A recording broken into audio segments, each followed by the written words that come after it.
This is a Rogue Media Network podcast. Marcus Buff Bagwell, amazing wrestler, amazing career. I can't believe I had the opportunity to talk to him. His life in the fast lane as a kid and as a wrestler, absolutely just amazing stories that you have to hear and see to believe. And we get that opportunity to do that today. He is sober, coming up on 2 years. It took him a while to get there, just like it did me. But we're talking about a life that is remarkable and a story that is remarkable. Now he's giving it away, and he's making a difference in other wrestlers' lives and other people's lives on the other side of this madness. But you got to listen to my man, Marcus Bagwell. He is as charismatic as it gets, and it's so cool to see a guy like him have the light come back on again. And he's just like the young guy that crashed into our living rooms as a wrestler when he was in his 20s and 30s. But first, Kevin Souza. All right, brother. What's up? Hey, man. Good. You're talking with Pete, man. I appreciate you making the time. Absolutely, brother. Absolutely. So are you in Marietta right now? I am in Marietta right now. So that's where you were born and raised, right? That's it, brother. All right. So look, here's the deal. After I'm done with this, I'll do an intro. So if you're ready, I'll just go right into it. Let's do it. All right, cool. All right. So Can I tell you something real quick? yeah. If that goes off, Yeah. don't worry about Okay, it. I won't. I'll insert it after. Okay, cool. Okay. All right, thanks, man. All right, so Marcus, you grew up. We were just talking. You're in the town you grew up in, and the Bagwells were a big deal in Marietta, Georgia. Your family, you grew up with some means. Your dad seems like he was self-made millionaire, also I guess a drag racer, like big time. So you grew up in a pretty affable section of town, and you guys were in good shape. Yeah, we were. I mean, it was from a very young age. We were going to be okay. We were going to be.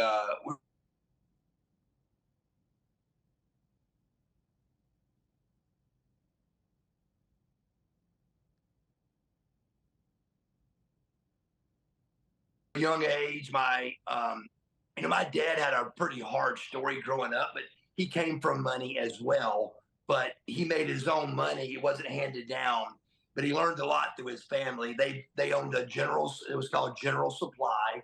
It was a little lumber company in Marietta, Georgia, and off Canton Highway. And ironically, in his 20s, he broke away from his own family and opened up his own lumber company called Southeastern Building Supply, and ran against his parents. So there was tension with that. And he became, he's not proud about this, but he didn't even graduate high school. He was a 10th grade dropout and was a self-made millionaire at 37. But from a very young age, we were spoiled rotten, but we were not spoiled brats. There was rules, and we had motorcycles and cars and go-karts, and we were very wealthy. But I mean, if we got in trouble, we got them taken away, and we just were very, very good, well-mannered kids. But from a young age, we were financially going to be okay. And when you were the youngest of three boys, what was that like growing up in a household? I imagine you guys were. I'm the youngest of three boys too. We were kind of a fast-moving family ourselves. Just kind of. Just kept it wide open. And my other two brothers, well, my one brother passed away last summer, but he died sober. My other brother's sober. We just got the shit in our family. You know, we have it. Is there any other alcoholism in your family? There's not. I mean, when I got and really alcohol's not mine.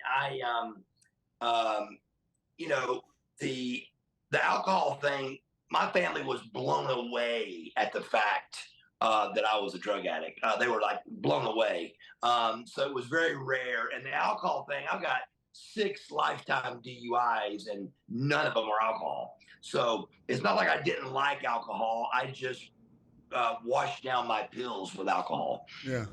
So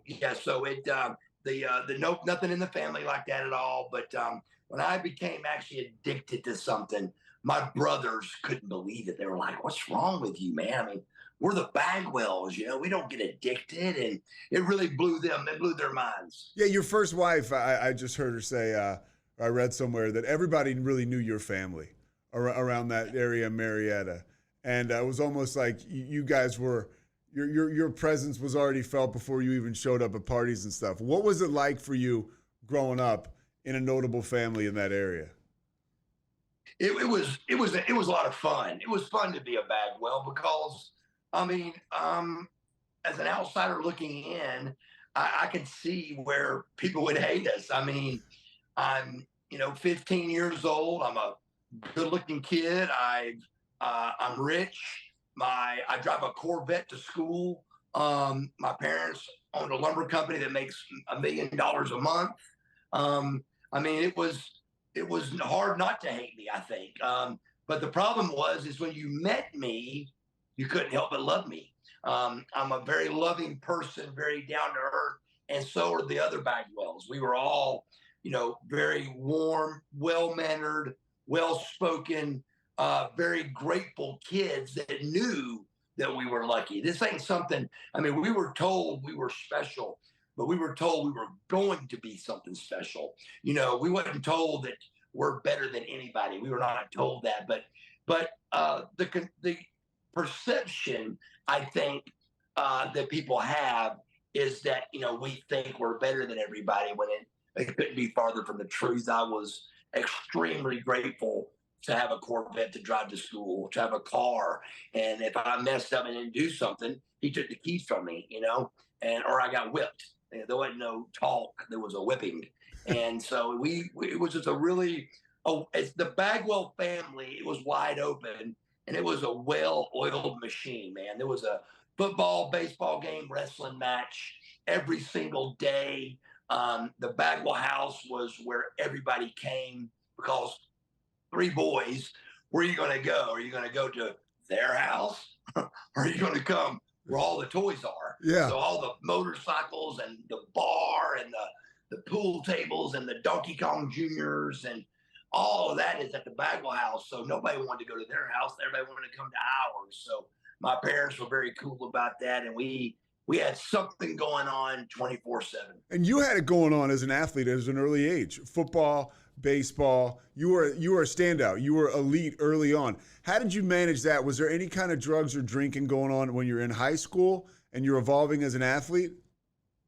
It did. My story started with sleep apnea. I had at 12 years old. Well, let me back up. So at 16, I'm a starting quarterback of the Sprayberry Yellow Jackets and played fullback and super athlete in football and baseball. I loved wrestling, but you had to lose weight to wrestle, and I didn't want to do that. So I wrestled for 1 year, and I loved it, but I didn't want to do it. It was too much to lose weight for that and then gain weight for football. I didn't want to do that. I wanted to be muscular.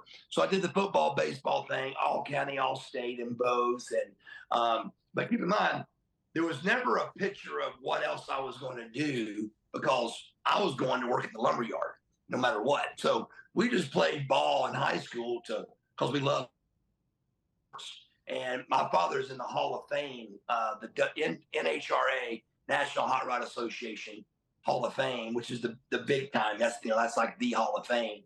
And he's in that one and did a really good job with that. And so we had a leader as a father. I mean, and that was during the time, just for people who don't know, where the NHRA was huge. We're talking about the mid-'70s, and your father was at the top of that mountain. That was a pretty big deal. I mean, the Snake Prudhomme and Kenny Bernstein with the Budweiser car, and Don Garlett's Big Daddy Don Garlett's, and I mean, in the height of it, he made a name for himself and did really well at it. And but from the boys, we always had something going on in a leader way, and it just was a lot of fun to grow up with that, a successful father, and we were just taught. And he wanted us to be some form of a leader, Yeah, but so when you're a leader in high school, you said it started with sleep apnea and stuff like that. Yeah.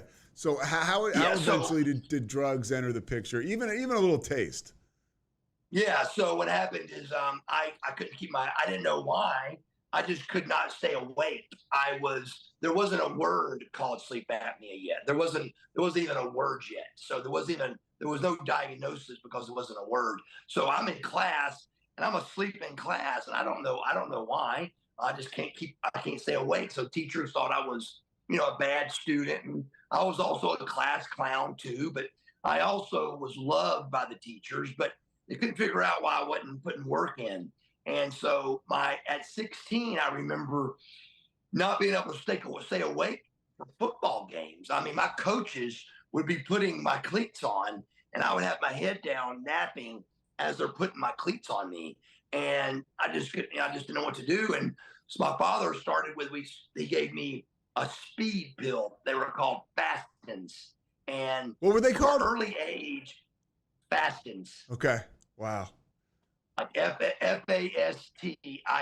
like Fastins. Uh-huh. And they were blue and white and like little pebbles in a capsule, but they were prescribed, I think, for diet.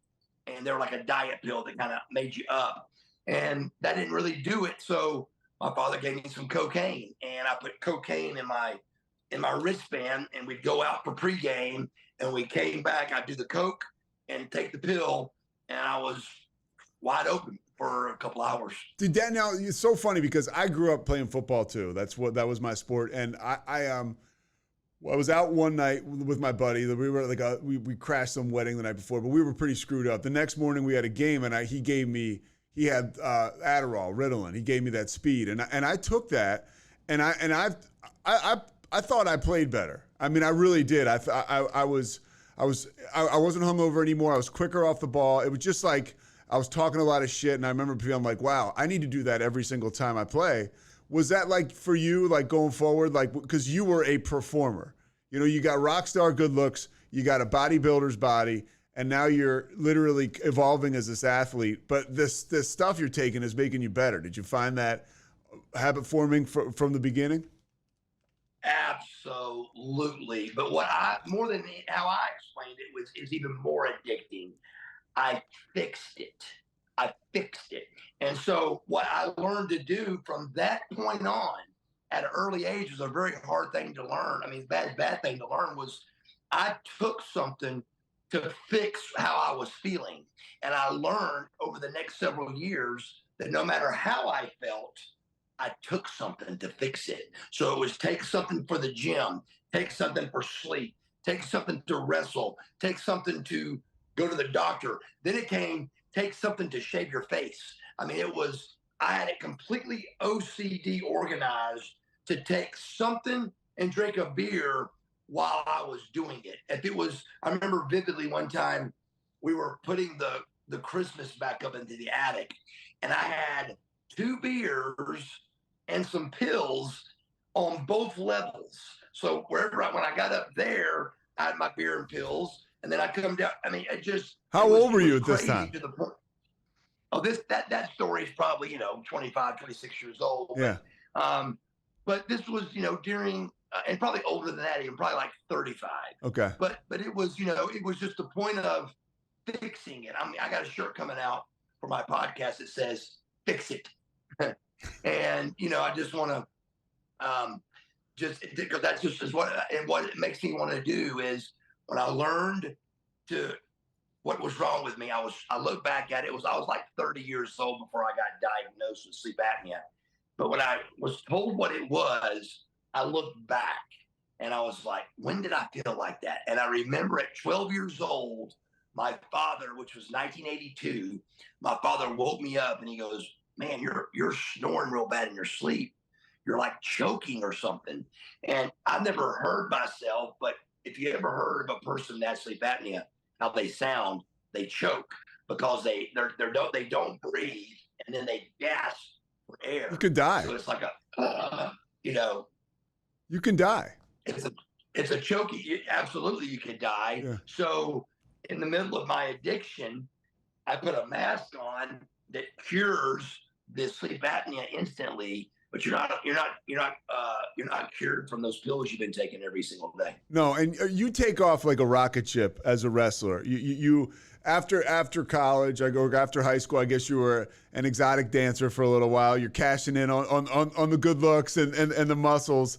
And then I guess it's Missy Hyatt notices you at an apartment complex where you and your first wife are living. And she's like, you said, hey, my brother wants to be a wrestler. She said, dude, you should be a wrestler. And what happens from that point? I mean, I got to imagine things were probably moving fast before then. It's really got to pick up now. Things were actually not moving real fast. I had gone to when I look back on it, man, from the day I graduated high school to me signing $100,000 contract with WCW was, when I say it, I feel like I'm lying, but it was less than 3 years. Wow. I mean, you graduated at 18, and it was September of 1991. So that's 3 years, brother. I mean, that's crazy. I was listening to Bischoff talk about you, and he was saying how your rise was so meteoric that when you look at like a life like that, you don't really consider it at the time. Like, wow, this guy's really young for this success, and it probably hit you pretty fast. It did. They didn't know what to do with me. I mean, they were like, they hired me, but they were like, what do we do with this kid? But I remember having a match with Chris Benoit on TV and really not even understanding why I was even there. I mean, I think my looks played a big part, but back then there was nobody that was 21 years old. I mean, the next youngest guy was Brian Pillman, and I think he was like 29 or 30. I mean, there was nobody within 7 or 8 years of me. So they didn't know what to do with me. So I went out and had a match with Benoit on a Saturday night taping, and I didn't know any of the words, what we were doing, the name of the moves, but I pulled them all off and they looked really good. And I got to the back and Dusty Rhodes rips his headset off and he goes, Bagwell, come here. And I go, yes, sir. He goes, you didn't tell me you knew how to wrestle. And I said, yes, sir, I can wrestle, man. So I just really caught on really quick. And I say that it seemed like it was forever, but within a year of figuring out how to do this, that's fast for this industry. And like I said, for me, going for Missy Hyatt seeing me at the pool that day to me signing with WCW couldn't have been more than 2 years, because I went to the Atlanta School of Massage for 10 months. I became a massage therapist, and I didn't go to college. I went to the Atlanta School of Massage. My parents went broke. I went to the massage therapy school thinking my looks, again, cash in with my looks. I loved massaging people because my parents, when I was very young, I'd go to the store, to the lumber company, and I would massage all of the secretary's shoulders. And I don't know what got me off on doing that, but my dad and my mom would have me do theirs, and I was really good at it. So one of them presented me that idea at 18 years old, and I'm like, that's pretty good. That's pretty smart. So I went to school, graduated Atlanta School of Massage, and at the time Missy saw me, I had met my match with the business, because women were walking in and not seeing. They're walking in and canceling the appointment. And I'm like, what are you doing? They're like, there's no way I'm going to let you see me. I go, you're not naked. You're under the sheet. To this day, I think I massaged about 3 women in a year. And it was, older women that wasn't insecure, I think, because a woman will tell you, yeah, I want a good looking man to massage me. That's what they'll say. But the truth is they're insecure. And I think that makes them, be like, there's no way he's going to touch me. They would say I may have a bump on my back, or my husband would kill me. So at that junction, I remember vividly that day at Poplar Place Apartments in Kennesaw, Georgia.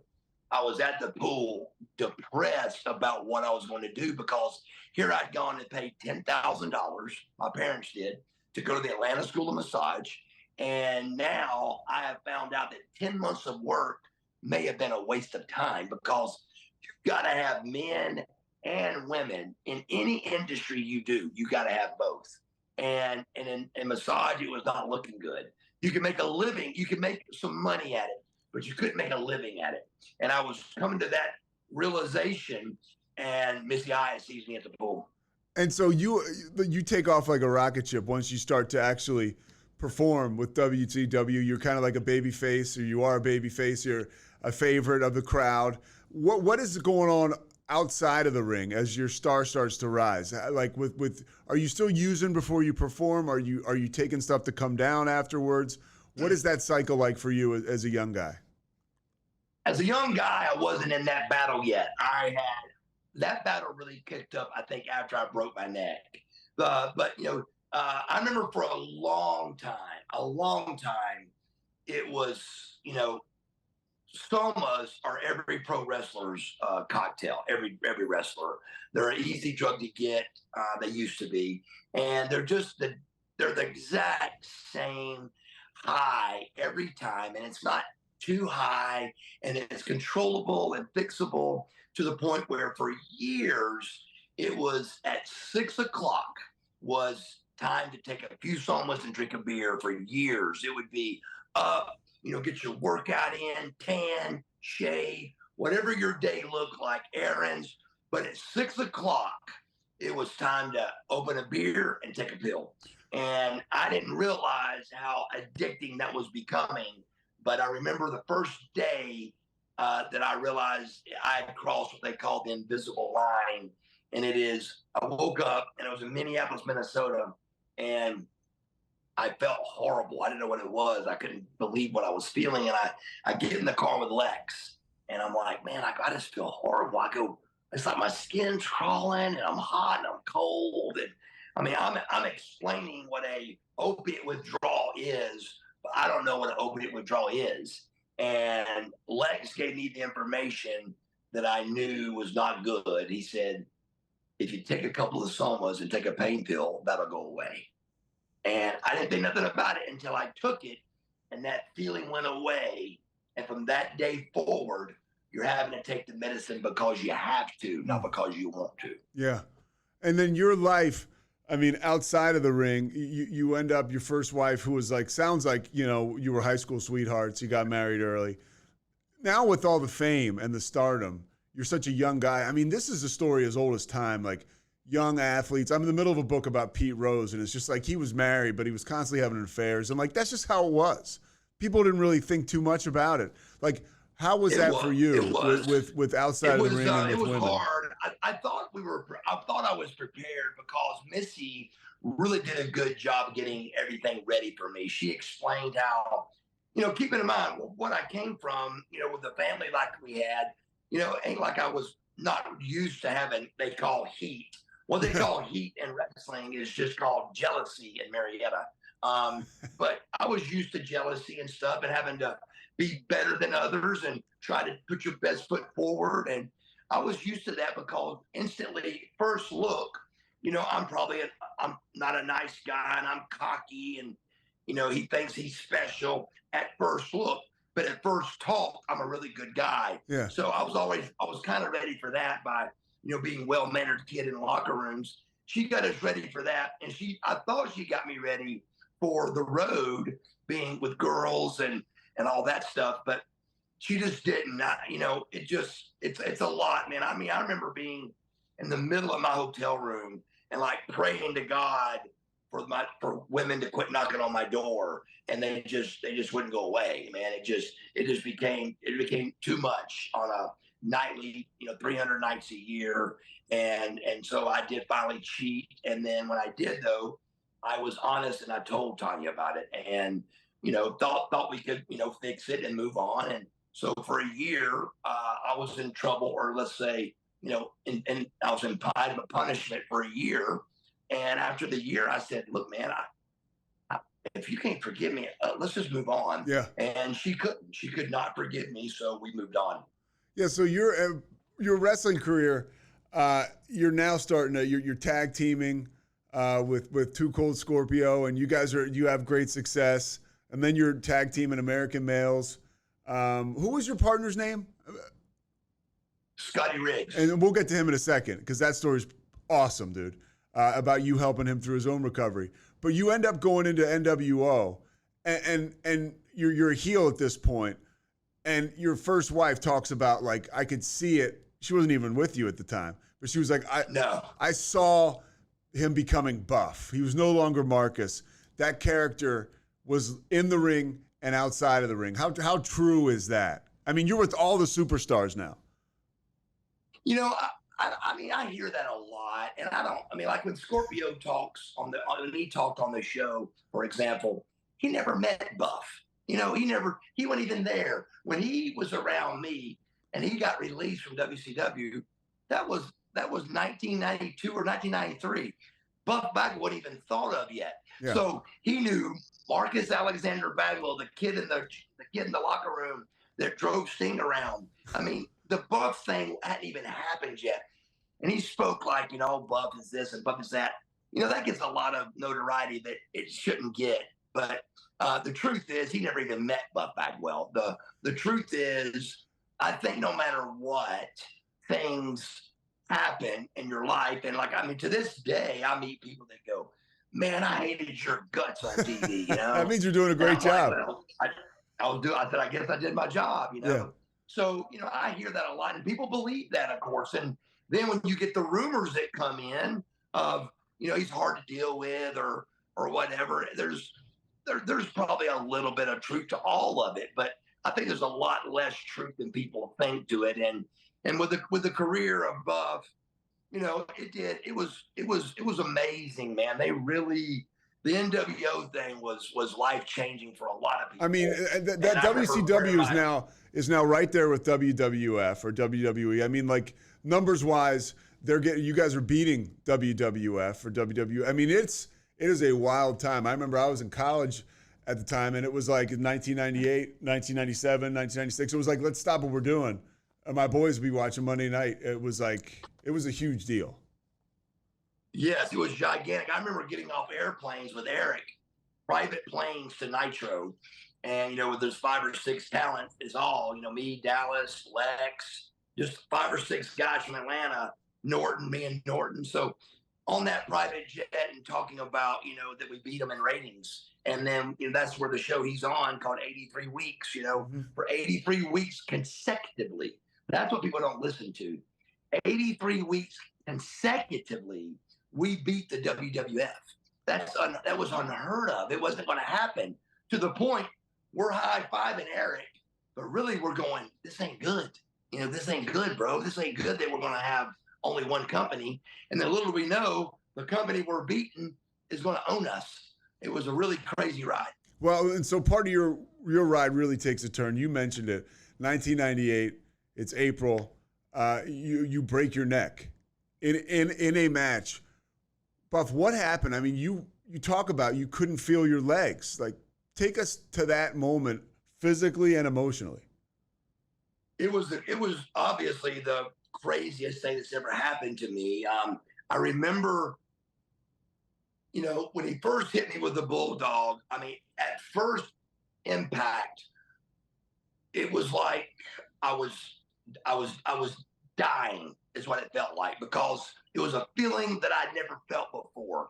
I didn't know yet I was paralyzed. I just knew that something bad just happened, real bad. My body knew that something horrible just happened, but it's just seconds had gone by, So as that happened, I do remember from the time I was facing the mat, I remember I was having a hard time breathing in the mat, and I couldn't fix it because I couldn't move anything. So not just my legs, I couldn't move nothing. So my arms or anything. So when he goes to roll me over and our eyes meet, I said, I'm paralyzed. And of course, at that junction, what do you do? The finish of the match was Rick rolls me over and goes to pin me. Scotty comes in, hits Rick with a chair, puts me on top. 1, 2, 3, NWO wins. But I'm paralyzed. So there is no memo of here's what you do when somebody gets paralyzed on live TV. So Rick hits me with the bulldog. He goes to cover me, and he hits Rick with a chair. But I'm if you ever watch it back, I'm going 100 miles an hour, man. Scotty, I'm paralyzed. Don't hit me. Don't touch me. Don't hit me. 100 miles an hour. So he just grabs my arm and is going to put my arm on top of Rick. 1, 2, 3, we win. But when he puts my arm over on top of Rick, my arm just goes Wow. back down on me. So both our backs are down. 1, 2, 3. Who won? Both the guys were down. So that's when the commentating was trying to figure it out. And if you watch real close, and you can try this on anybody you want to try, a kid, especially an adult with long legs, but if somebody's laying on their stomach, if a human is laying on their stomach and they are completely passed out or dead, and you roll them over 100% of the time, their legs are going to cross. Every time. So if you originally watch me, when they first roll me over, my legs are crossed. But Virgil was going to try to pull me out of the ring, so you only see it for a few seconds. But my legs were crossed until Virgil thought I was joking and was trying to slide me out of the ring. And then Norton's like, that's why I was kind of halfway out of that ring. He's like, Virgil, quick, what are you doing? What are you doing? He's really hurt. And then y'all kind of saw everything else go on. But it was about 8 minutes paralyzed. I remember laying there, and like Norton was crying, Luger was crying, not sobbing, but they're watching me. I'm paralyzed forever. It's over. And ironically, that day I paid $88,000 for the lot of my home I was building. I wrote the check and drove to Columbia and broke my neck, and now I'm paralyzed. And I'm like, how am I going to pay the bills? Yeah. And my career's over. And then so during your recovery, you mentioned it earlier, this is when your recovery from this broken neck, you find out you're not paralyzed, but you're still, physically you're really messed up, and it's going to take a while for you to recover. How do the painkillers come into play here? They really more of an excuse, I think, is what happened. Like now, instantly, it's pain pills, but now it's not just taking a few pills to have a little bit of fun. Now I broke my neck, and I got a reason for it. Now, hey man, my neck is broke. I'm injured. It's the story you tell yourself, and the story I was telling myself was, look, I broke my neck, and I deserve this. This is what I deserve. I'm hurt. This is what I got to do. And so you tell yourself that because it makes you feel like it's okay, like you're making it okay for your addiction.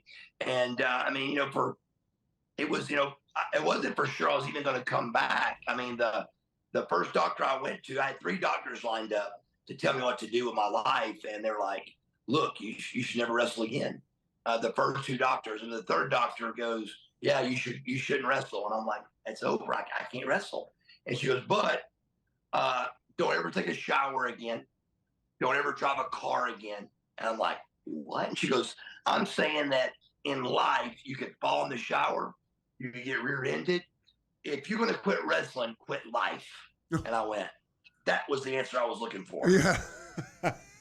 So then you're such a character, and you talk about your sense of humor and kind of being a wise ass, that even when you were hurt, they still kept you around and kept you a big part of the roster. And then when you come back, did you come back too soon?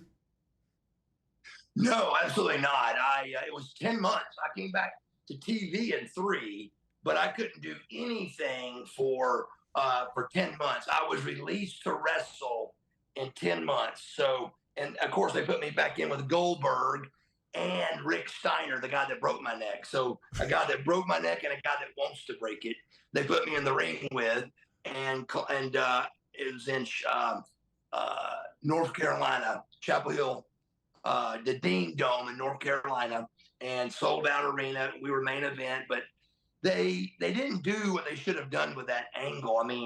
Here I really broke my neck live TV and was paralyzed. And in one match, it was over.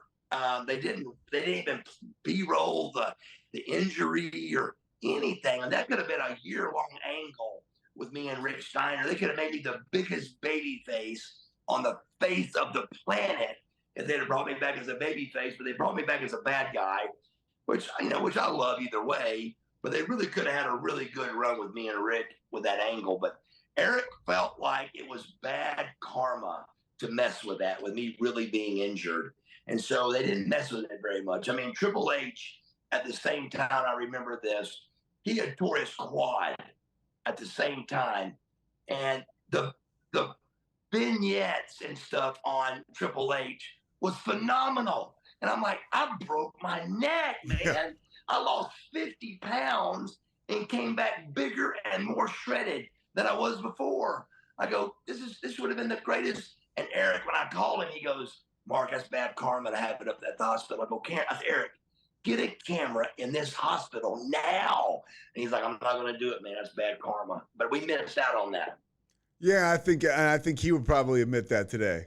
That you guys did. Now he starts to bring your mom passed away. You said some people say their mom's the best. She said my mom was the best, right? Judy Bagwell. Yeah. She ran the lumber company. She just sounds like she was a bad woman, and you didn't want to mess with her. And she was great. Yeah, she was great. And so, by the way, I mean, there's a story about your father who dealt with some rage of his own. You know, after your family lost, your money pretty much. Through the lumberyard and stuff, through some bad investments or bad loans. Your father actually tried to keep your mother from leaving, and you intervened. Your mom was calling you, and you end up shooting your dad. And your father later says, hey, like, I deserved it, or I'm proud of you, Marcus. You protected your mom. That's exactly how he treated it at the time. We were losing everything. No drugs, no alcohol involved. And with these stories, you just surely assume that there's alcohol at least involved, but there was not. I mean, that day at the house, we've been fighting a lot, and my parents had, and the millionaires, and we're going broke. I mean, it's not a good time. And I heard them fighting, so I went down there and broke them up. And when I broke them up, I kind of overpowered my dad, and when I did it, embarrassed him, and there he went for the refrigerator, which we usually kept 3 guns. But when he got that and pulled the gun on me, I was like, come on, Dad, just let it go, And so Mom went outside to help to deal with the cable guy that was there. And then when I saw him pull her out of the cable guy. You can't make this shit up, right? I mean, you can't. There's no way to make it up. And the good part about this that I love that makes people understand how true it is the story don't change. It's the exact detailed story that I tell every time, because you can't make this up. And if you were making it up, there ain't no way to tell it the same every time. But I do, because it happened. And the cable guy seeing this, when my dad shot the tires out of the car, what pissed me off was he pulled my mother out of the driver's side window. And when I saw the cable guy see that, there's got to be a medical term for it, but I blacked out.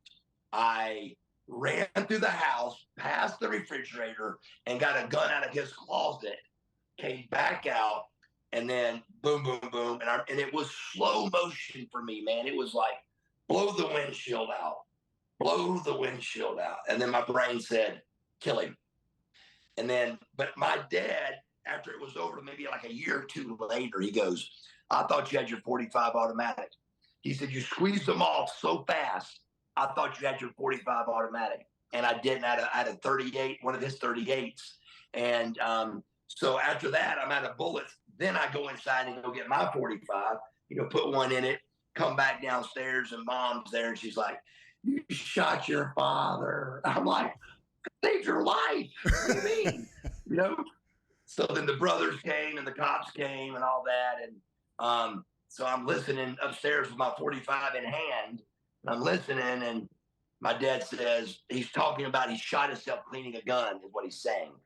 But whoever called the police saw me shoot my father, I mean, I'm not kidding you. I'm not making this up. As I'm shooting, going through windshield or kill him, right behind him, I swear to Jesus Christ, the cable guy looks at me, and he's running, and he dies in the back of his van. Swear to God. And that's the vision. I'm shooting at my father right now, telling you this story, and I'm seeing the cable guy jumping in the back of his van. The bullets going right at him. So and I bring that up because it's a hell of a story, and it shows the bond you had with your mother. And you put your family on your back financially when you started to have success. in pro Oh, yeah. wrestling. This is a family that had lost everything, and so your mom gets brought in to part of the script when you're in WCW. What was that like? I mean, it got a lot of attention, and it really. You mentioned the word heat, right? There was a lot of heat around that. It was pretty cool. It was a pretty cool storyline. What was it like, though, for you living that out? It was really cool, and I thought it was. I mean, it was Rick Steiner's idea. Him and Rick Steiner and my mother became really close. I mean, real close. Like it was almost a fourth son that she had. I mean, she loved Rick Steiner, and Rick Steiner loved my mama. But somehow or another, and I've never asked Rick this, but he's the one that thought of this. He called me up one day with this idea, and I said, "Sure, man, let's give it a go." So we get to Columbia that night. I stroke out an $88,000 check for my land, and then I drive to Columbia. And we get there, mom and dad are there, and they drove separately, but they're there, and so we're talking about everything. And as I'm talking to her, I can see that I'm losing her. Like, she's not the Judy Bagwell I know.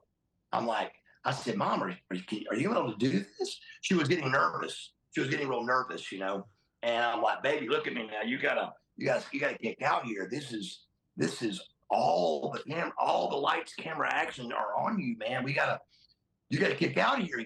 So she wasn't kicking out, though. She was extremely nervous, and I laid out everything that we were going to do, and and Rick was helping us lay it out and everything, because he wasn't even in the segment. It was me and Scotty, and my mom was coming down. So he was in the first part of the interview, but he's the one that called mom out on me. So it was we're in there, and right before I left her, I was like, "Dad, get her fired up. Come on, man, get her fired up." And so I left her with like a B and C plan, because she was not coming around. So she was supposed to not get in the ring, and she was not to touch Scott Steiner. Scott Steiner was having a bad problem with this because of women. He didn't want a woman to touch him or overpower him or something. So he had a hard time with that. And he wasn't mad at me because it wasn't my deal, but he just wanted to make sure my mother didn't touch him. So she was not to touch him, and she was not to get in the ring. So when the interview started, I could see she wasn't coming still. She wasn't doing what I needed her to do. And I said, "Listen, old lady," I said, "I support you." I said, "Every piece of food that goes in your mouth is my money." And when I said that, she just got right in that ring. And I went, "Yes, I got her," And then she went to Scott Steiner, and he just about broke her wrist. But she watched the segment. He grabs her arm and he goes like, "Get your hand off," and you can see it. It hurts her, man. It almost breaks her wrist. But she was an amazing performer, and that it really worked out. And then like the ear thing, when she drugged me off by the ear, we didn't talk about that or go over that. She just slapped me, and then next thing she grabbed my ear, and there we went all up the rampway. And then when she threw me in, she turns around and raises her hands to the crowd, and the crowd went crazy. So she was instantly popular. It really worked. What was it like having, because your mom is your mom, ultimately, what was it like having her around as far as you were concerned and the out of the ring stuff? Because at this point now, after you get hurt, it starts to get, as you mentioned, it starts to get pretty bad. Yeah. So you mean my addiction? Yeah. Yeah, it did. Again, I had an excuse now. Now I got an excuse, bro. It's now look, man, I broke my neck. So this is when you start becoming. I remember having my own bottles now. Like I'd go get my prescriptions, and I had my bottle with my name on them, and keeping up with my pills, and it became a crazy over the top addiction, man. It was a pill for everything, and I had scheduled out. It was a reward system is how I worked it. And it was after my workout is when I had a little, what I called a reward, a little party. I would go do, chest and triceps and calves and abs, 45 minutes of cardio. And all of that was planned around my reward. And my reward was 6 beers on ice in my car with some pills that I would take and get a high off of what I had done. I was rewarding myself, and that plan worked, and it worked great for a lot of years. And then that plan became 5 o'clock, 4 o'clock, 3 o'clock, and then it became out of the bed, over time, and then it became unmanageable. Yeah, well, when it becomes unmanageable and you have a short run with the WWE, really short, and you end up getting into a fight with a guy, and you're kind of ousted. That's probably the reason, right? Yeah. Yeah. So you're short-lived because now, would you say at this point you're becoming like a problem to management because of the drugs? No, I'm not a problem yet. I just had a podcast earlier today actually talking about this, and you got to realize you can't find anybody in your life, and you can't interview nobody, and you don't know anybody that's ever been fired from a job without a warning. How do you fire a Buff Bagwell, 5-time world tag team champion with 4 guys, which has never been done, rookie of the year, and one of the best bodies, and you don't warn him? I mean, several guys I know went to rehab and came back. I mean, Yeah. I never got a second chance, and I never got a warning. I never got one warning. Yeah. I was just gone, brother. I mean, it wasn't fired either. They called it released. And I'm like, what's the difference? And they had a reason for that. But I never was told you're fired. I was released from the WWF. And then at that point, you're 31. So you should have like a couple decades left of big time wrestling, but this sends you into a bit of a spiral, this whole situation. It sends me into a spiral, a bad one. This one, the leash is now gone. There's no leash. There's no accountability. There's nothing I need to stay sober for now. And I was already getting worse and worse. And then when that happened, then, it was just balls to the wall. But, I think as an addict, I'm so strong-willed that I just knew there had to be some type of warning before you get in trouble.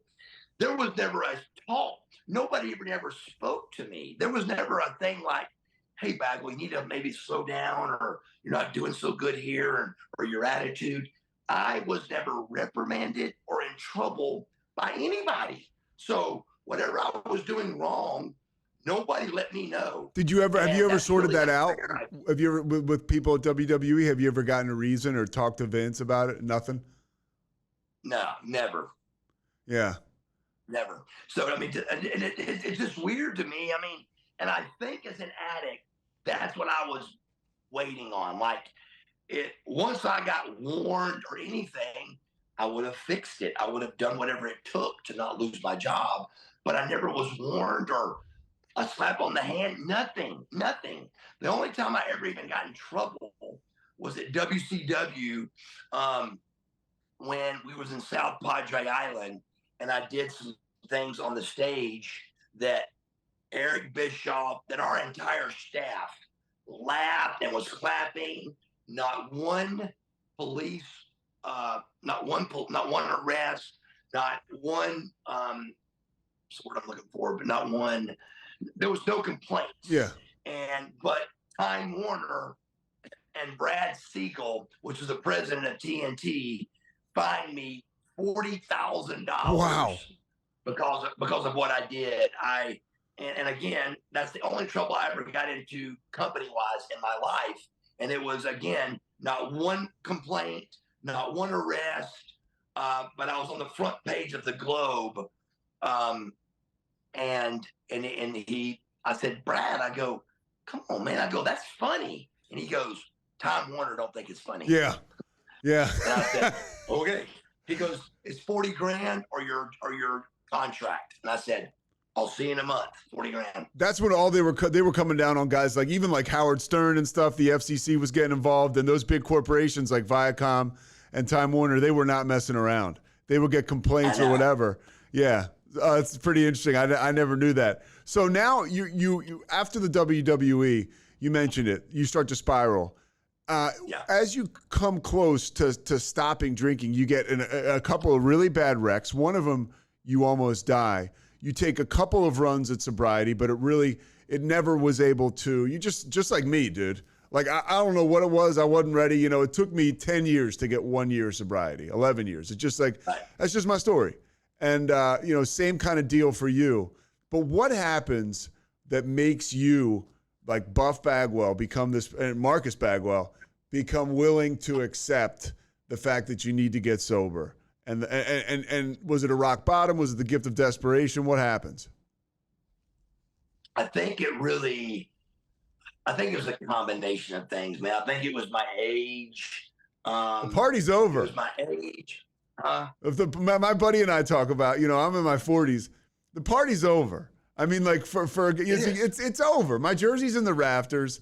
For a guy like you, it's in every arena in the rafters with all the women and stuff. Yeah. What's left to do?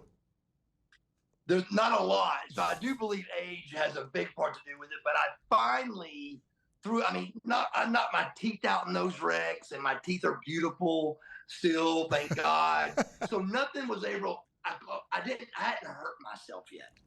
And with this last wreck, I actually hurt myself. Two things happened. I definitely on this one should have killed somebody or killed myself 100%. And on this one, I left myself hurt for life. My right knee is hurt for the rest of my life. I will have a limp, and my right knee will never be the same for the rest of my life over this accident. And it really made me mad that I did that to myself. Everything else, right before you would get to that, let's get it clean, it all fixed. My teeth were back. My scar was gone. My weight was back. I still look good. I fixed it again. I fixed it. This time I couldn't fix it. And I was really mad about it. So I decided to get sober over it. And it was the best decision I ever made. So Diamond Dallas Page, that's where you end up. You link up with him. They, ironically, on coming off that bad wreck that I was mad at myself about, on the bad wreck, I didn't think about getting sober. I thought about getting drunk. So I isolated and got drunk for about 2 years. And when I was still battling, sobriety, trying to be sober, and, my knee and all the things, I was trying to battle coming off COVID. They came up with a show called Change or Die, and Dallas wanted me to shoot that show with them. And on that show, I would stay sober during the week, and then I stayed messed up on the weekend. So I was in and out of sobriety there, but just trying to stay sober to shoot the tape. But they got closer to Dallas, and my niece came into my life there. And from her coming into my life, her and Dallas became close, and then together they both interventioned on me and just said, "Look, either you go or if you don't go, we're out of your life." And see, you kind of have, like, I've always been different. I'm not going to say you're like me, but I'm a bit of, like, I'm a charismatic guy, but I'm a bit of a people pleaser too. And people always liked me, And so before I got sober, when my phone wasn't ringing at all anymore, I remember my brother was like, "I don't want you to see my stepson." I was like, "Dude, you don't even like your stepson." He was like, "You can't see any." I remember being like, "Shit, this is bad." And it's some of that stuff where it's like, man. So I went to a rehab, then I went to a halfway house, and I worked at KFC. What is your drug of choice? Cocaine and alcohol.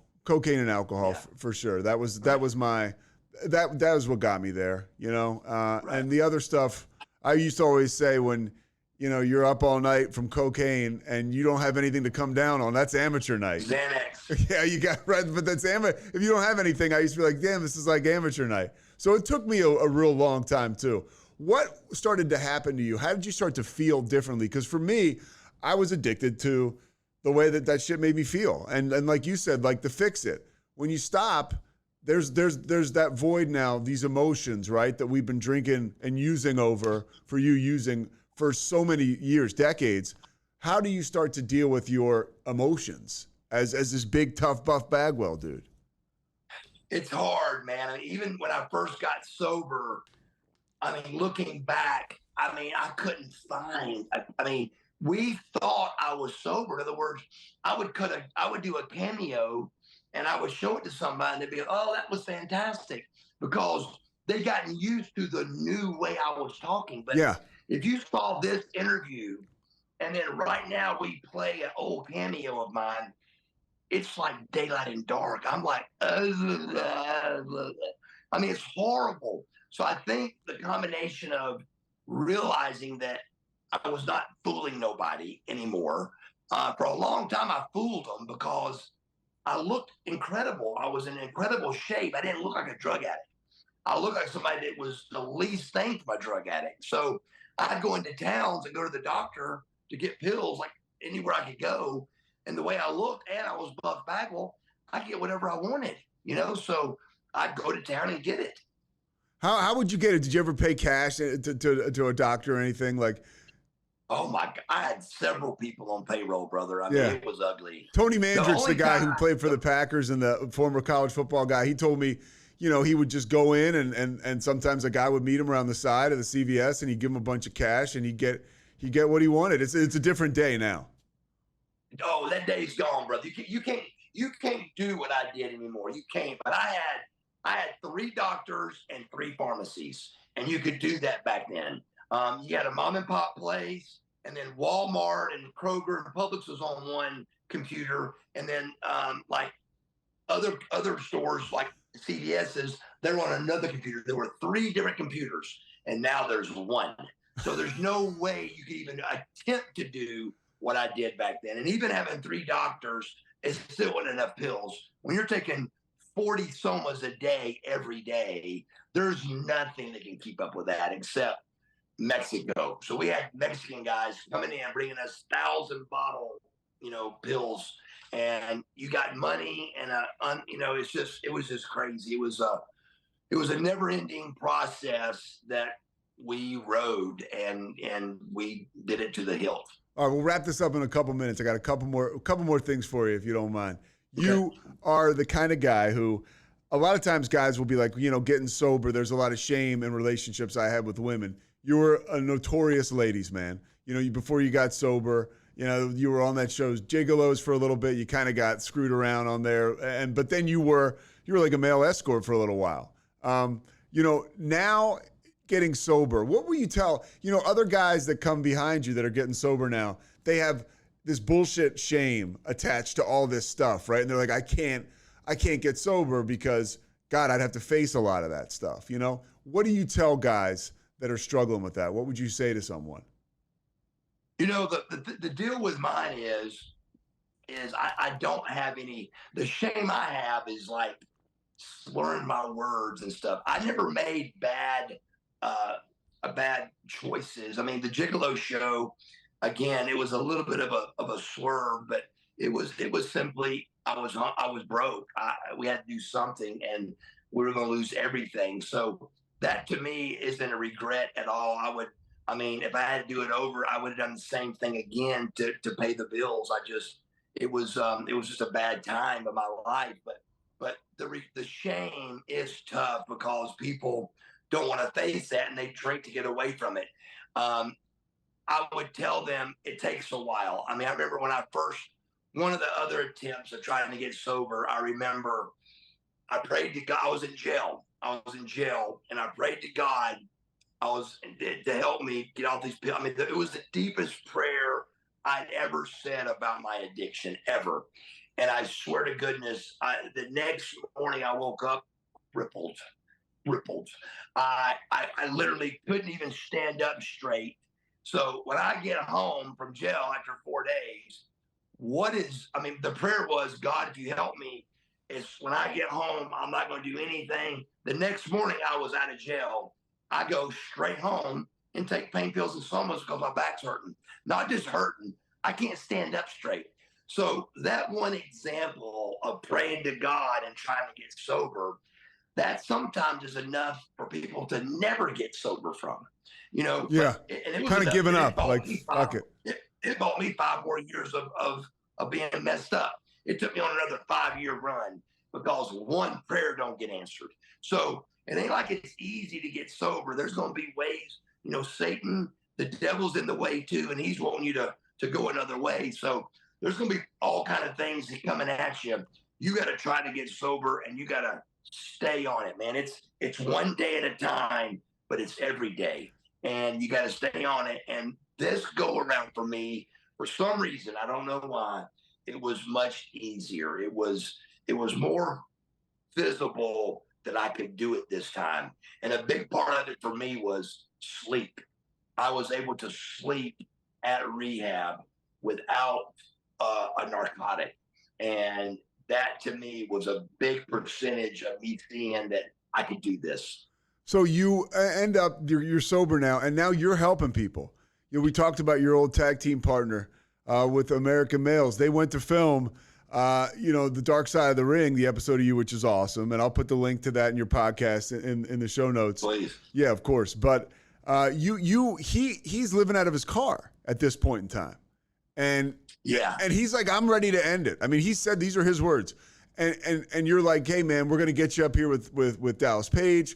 He's like, dude, he didn't even want that offer. He's like, I'm good with just cutting it short and taking my own life. But you like browbeat him with love into recovery. What was that? What happened? And tell me how that feels like on the back end. You making a crazy change in somebody's life. I didn't really know he was at that stage. I didn't know he was, suicidal. I just knew that a friend of mine was living in his car, and that was horrible. Here I am, sober, living in Dallas's big, the accountability crib, a big mansion in Smyrna by myself. It's me, Butterbean, and Josh from DDPY, and there's a lot of people. Only a few people there in a big giant mansion, And I'm like, he's like, nah, I'm good. I go, Scotty, you're not good, man. So really, the whole thing that started that was the dark side. They called me to do my show, to do my story. And when they called me to do my story, I always reached out to Scotty to let him know they'd be calling. And he texted me back, I don't think I can do that right now. I'm living in my car. So I call him up, and Steve Yu, which is the brains behind DDPY, he goes, wait, let's video it. They video everything at DDPY, everything. So that first phone call to Scotty Riggs was videoed by Steve Yu. That was the original phone call. And because Steve just videos everything, hoping or thinking that this could be the outcome. Keep in mind, several thousands don't turn out like this. But every once in a while, one does, and you get the magic that we had here. So I didn't know he was suicidal. I reach out, come on up. He comes up, but he don't want to do anything. I don't know he don't have any teeth. He's embarrassed about his teeth, and he's out of shape. And I'm like, dude, man, come on, go to the gym with us, I don't want to go. I'm like, bro, get out of the house. Come on, let's do something. So he started going to Top Golf and messing around more with us. And then he got serious into training. And then all of a sudden, man, and he turned it around to where he looks the best he's ever looked. And then it came out that I said he was going to kill himself that day. And it's just crazy, the turnaround. One of the best transformations, the best 9-month transformation I've ever seen in my life. And your story, so you're almost, what are you, sober like almost 2 years now? Is it? It's August will be 2 years. Yeah. So, by the way, this happened to me too when I got sober. You had of course we got legal shit out there. So you have to go back into jail when you're sober for 400 days or something. What the hell is that? What the hell is that like? I'm in DUI court. I'm in the Cobb County DUI Accountability Court is what it's called. And brother, I've got paper I can show you proof of where I went to jail for paperwork. If you don't I had traveled to San Antonio and I had a connection flight. And because I left my connection flight off of the paperwork, I did 24 hours in jail. And I know it. I've lived it. This past time I spoke about going to jail they're called sanctions. So this past sanction I did was disrupting class. I disrupted class, brother, and I went to jail. You're still a class clown. No, I know. I argued with her over something. No cuss words, no yelling. I disrupted class and did 24 hours, and the world thought I relapsed. So, it's just the kind of light that's on the topic. And that was a brilliant video that DDPY put out. I thought that was awesome with you kind of talking about, because you can tell, I'm like, oh, this guy's like, he's $1 million. Like that's all that stuff out there isn't true. It's just like you say, like the difference between the cameos and how you are now. All right, last thing for you. Your mom passed away in 2020. So she didn't get a chance to see you get sober. Your father says of all the things that you've done, this is the most proud he is of you. What is your relationship with your mom now in the spiritual world, and how do you think she's feeling about your journey and your path and what you're doing? Me and my mom were super close. I was the baby, and I think that, my mom was a beautiful woman. She was very attractive. She was a big lady, 6'1", 200 pounds, but you would never guess she was 200 pounds. She just didn't look like that. She looked, by being 6'1", you just couldn't tell it. She was a beautiful lady. And I looked a lot like my mom, and she loved that. She loved that the baby looked like her. And so me and my mom were real close. And, and again, being the baby too, I think helped. But I think she'd be super proud of me. She definitely early on, she was, trying to get me sober, and I was nowhere ready or going to. But she tried at a young age.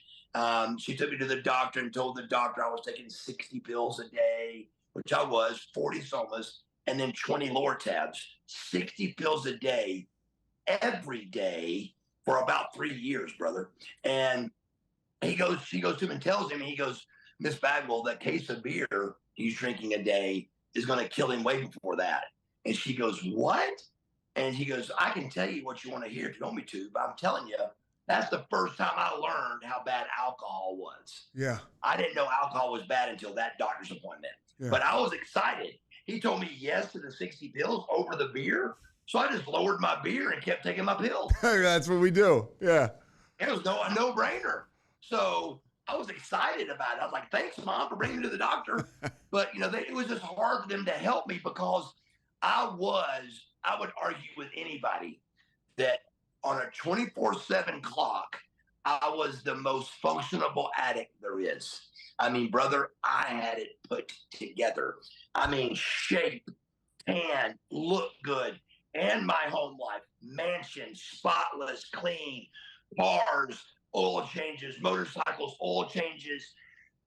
I had miraculous things around me and took care of all of them perfectly. So I was a really good functioning addict.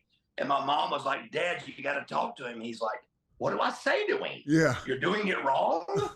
I mean, Mom, we work for him, So it was not. So they came to me with money. They showed me how much money I was spending. And I knew that was ugly. So I never looked at it. And I've never really done the math on it. But, brother, it was ugly on what I was spending.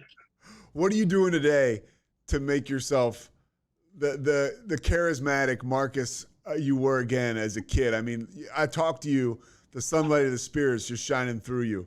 What are you doing today to keep that spirit up and to have that spiritual maintenance?